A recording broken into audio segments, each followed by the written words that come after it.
नमस्कार दोस्तों।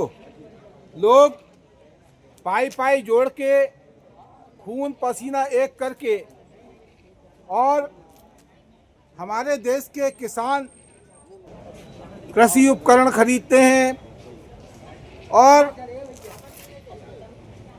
उस कृषि को और उन्नत कृषि बनाने के लिए सरकारों के द्वारा भी कई सारे योजनाएं किसानों के लिए चलाई जा रही हैं, कई सारे अनुदान दिए जा रहे हैं, लेकिन कहीं कहीं पर वे बातें जो है सरकारों की झूठी साबित हो रही हैं। उसको झूठी साबित करने का जो काम है,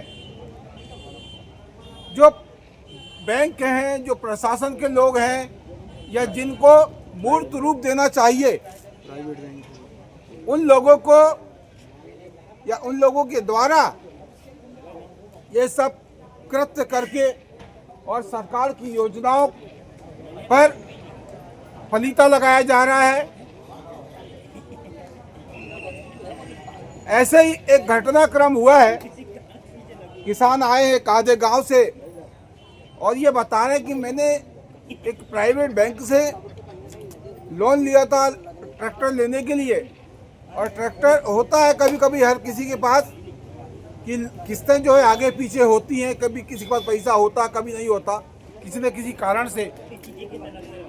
और इस दरमियान उनकी जो किस्तें हैं वो उन्होंने लेट पटाई और बाकायदा जो लेट फीस होती है उसके साथ पटाई।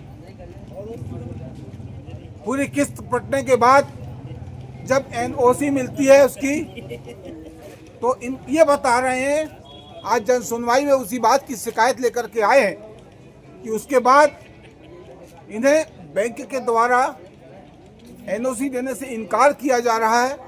साथ ही ये कहा जा रहा है कि आपने जो उसकी जो किस्त है बैंक की, वो किस्त आपने लेट पटाई।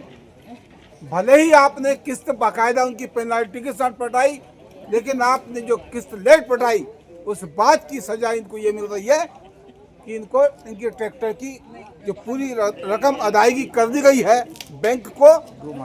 2 माह हो चुके हैं और उसके बावजूद एनओसी बैंक के द्वारा नहीं दी जा रही है। ये खुद बताएंगे क्या कुछ पूरा मामला है। क्या शुभ नाम है आपका? अशोक कुमार साहू आदेगांव। अच्छा, थोड़ा आगे आए।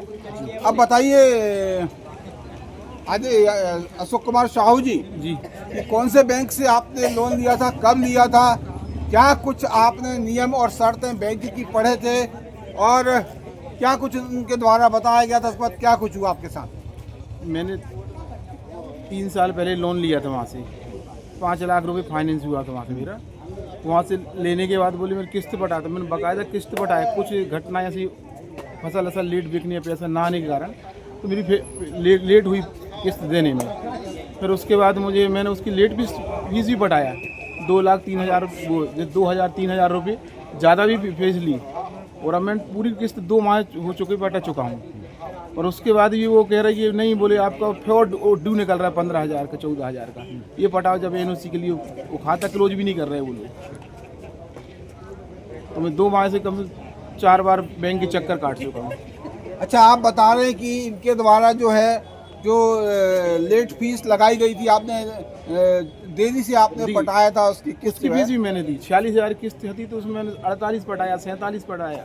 तो फिर ये 15,000 रुपए जो पूछ रहा हूँ मैं किस चीज की है, यही उन्होंने क्या बताया? ये बताया कि नहीं वो आपको तो लगेगा, बोले कहीं चले जाओ तुम। अच्छा, बोले तुम कलेक्टर वाले चले जाओ, मुख्यमंत्री जी के पास चले जाओ, कहीं भी चले अच्छा, जाओ। स्पष्ट तौर पर उन्होंने बोल दिया कि आप कलेक्टर के पास जाओ, मुख्यमंत्री के पास जाओ, वो पैसे पटाना पड़ेगा, पैसा पटाना पड़ेगा, हमारा कोई कुछ नहीं बिगाड़ सकता जी। मोहन यादव जी, प्रदेश के मुखिया, भरे मंच से आप जो है इतनी बड़ी बड़ी बातें करते हैं आप, लेकिन आज ये किसान है अपनी बता रहा है कि बैंक के द्वारा आपको चैलेंज किया जा रहा है। जो हमारे जिले की मुखिया है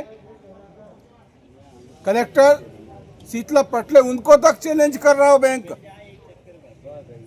ये किसने बोला? ये बैंक के मैनेजर ने बोला? ये सौरभ नाम है उनका। पूरा नाम बताइए। सौरभ कुमार, सौरभ ही नाम से जानता हूँ। कौन सा bank? Mobile number Kotak Mahindra. Kotak Mahindra bank का कोई सौरभ करके है, वो सीधा चैलेंज कर रहा खुला कि आप कलेक्टर के पास चले जाओ, प्रदेश के मुखिया मोहन यादव के पास चले जाओ, मेरा कोई कुछ नहीं बिगाड़ सकता। अब आप सोच लीजिए इनके हौसले कितने बुलंद हैं कि इनको ना कलेक्टर का भय है, ना प्रदेश के मुखिया मोहन यादव जी का। मेरा आपसे हाथ जोड़कर निवेदन है कि साहब कम से कम इन किसानों को तो न्याय दीजिए, और नहीं तो जो भी दोषी हो, चाहे वो किसान ही क्यों ना हो, मैं खुद दोषी हूँ, ना पैसे बटाया हूँ तो मुझे सजा दे। यही दोषी क्यों ना हो, जो भी दोषी हो उसके खिलाफ कठोर से कठोर कार्रवाई कर, जो पीड़ित है उसको उसका न्याय उसे मिलना चाहिए। धन्यवाद।